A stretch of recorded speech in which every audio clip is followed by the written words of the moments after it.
Shinzo Abe, अगर आप इस व्यक्ति को नहीं जानते तो बस इतना समझ लीजिए कि ये एशिया के सर्वकालीन महानतम नेताओं में से एक थे। इतना ही नहीं, इस व्यक्ति ने अब से 2 दशक पहले यानी 2006 में दुनिया को यह बता दिया था कि चीन पूरी दुनिया का सरदर्द बनेगा और चीनी कम्युनिस्ट पार्टी के सपने इतने बड़े हैं कि उनसे निपटने की शुरुआत हमें 2006 से ही करनी पड़ेगी।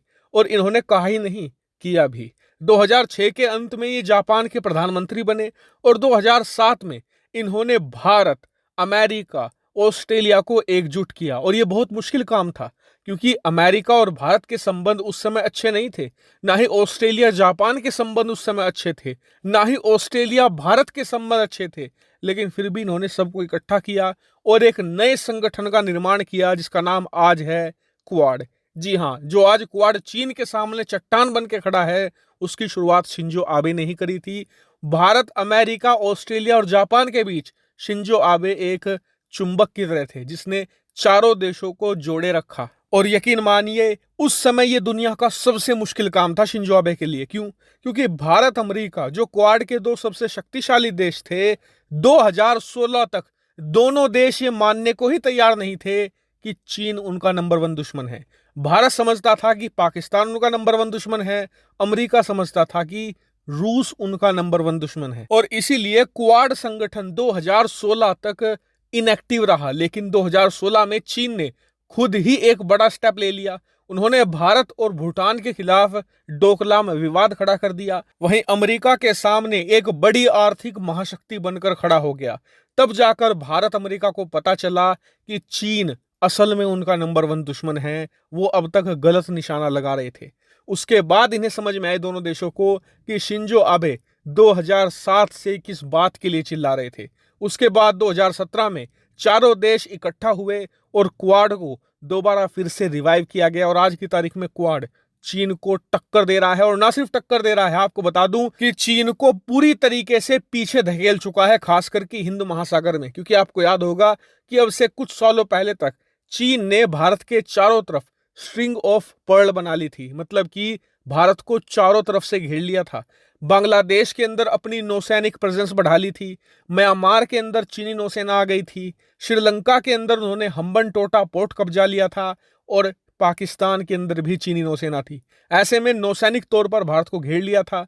लेकिन क्वाड की मदद से हमने चीन को बुरी तरीके से पीछे हटाया है। इतना ही नहीं, कहा यह भी जाता है कि आने वाले कुछ सालों में क्वाड इतना शक्तिशाली बन जाएगा कि वो चीन का वही हाल करेगा जो नाटो ने कभी यूएसएसआर का किया था।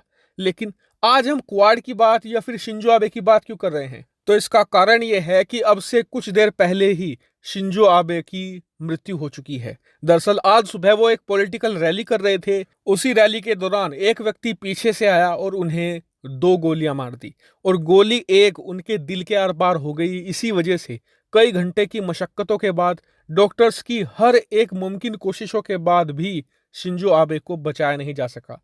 वहीं जो शूटर है वो आइडेंटिफाई हो चुका है। वो व्यक्ति जापान की सेना में सर्व कर चुका है, 41 साल का है।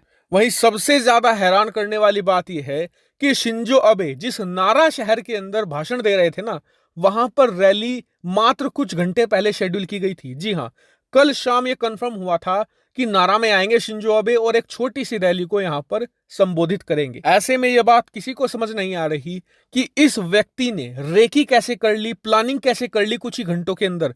और ना सिर्फ प्लानिंग कर ली, जिस हथियार से शूट किया गया है, स्क्रीन पर आप देख सकते हैं, ये हैंडमेड वेपन है। क्योंकि जापान में गन लॉ बहुत ज्यादा स्ट्रिक्ट है। मतलब कि दुनिया में सबसे कठोर नियम हथियारों के लिए जापान जैसे देशों में ही है।